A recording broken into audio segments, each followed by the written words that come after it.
କାହିଁକି ବାଜେ ରାସ୍ତାରେ ପାଦ ପକେଇଲୁ? ଆରେ ମୁଁ ଡକ୍ଟର ନ ହେଇଥିଲେ କଣ ଅସୁବିଧା ହେଇଥାନ୍ତା? କାହିଁକି ତୁ ଏ ବାଜେ ରାସ୍ତାରେ ପାଦ ପକେଇଲୁ? କହ ବାପା, କହ। ମୋ ପାଖରେ ଆଉ କିଛି ଉପାୟ ନଥିଲା ସାର୍, କିଛି ଉପାୟ ନଥିଲା।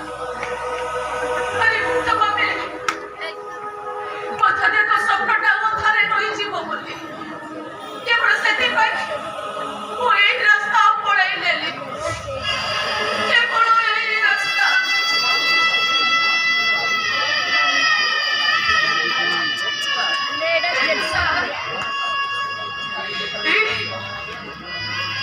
ଏଠି ଯାହା ସବୁ ଘଟିଗଲା, ଯାହା ସବୁ ଦେଖିଲୁ, ତୁ କିଛି କହିବୁନି ନା? ତୁ ସାର୍ ତୁ କିଛି କହିବୁନି? ତୁ ମୋ ମୁଣ୍ଡ ଉପରେ ହାତ ରଖିଲି ଅପେଇ କହ, ମୁଁ ତତେ କେବେ କିଛି ମାଗିନି ରେ। ହେଲେ ମୁଁ ତତେ ଆଜି ଗୋଟେ କଥା କହିବି, ତୁ ରଖିବ। ଏଠି ଯାହା ସବୁ ଦେଖିଲୁ, ଯାହା ସବୁ ଘଟିଗଲା, ତୁ ଘରେ ଯାଇ ମୋ ଦାଦା ବୁଢ଼ୀକୁ କିଛି କହିବୁନି।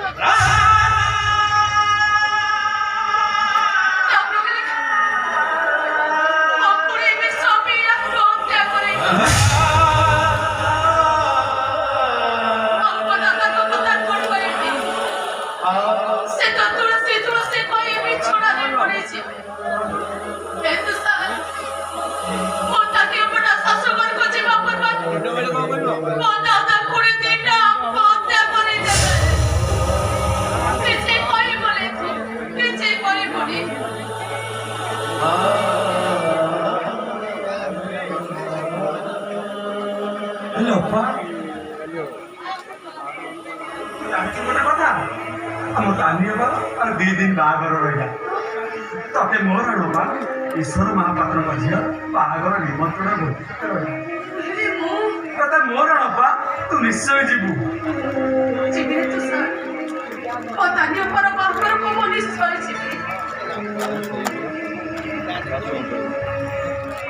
ଆଜିର ଘଟଣାକୁ ତୁ କାହାରି ଆଗରେ ପ୍ରକାଶ କରିବୁ, କାହାରିକୁ କିଛି କହିବୁନି। ତା ନହେଲେ ମୋ ଦାନିଅ ଶାଶୁଘରକୁ ଯିବା ପୂର୍ବରୁ ମୋ ଦାଦା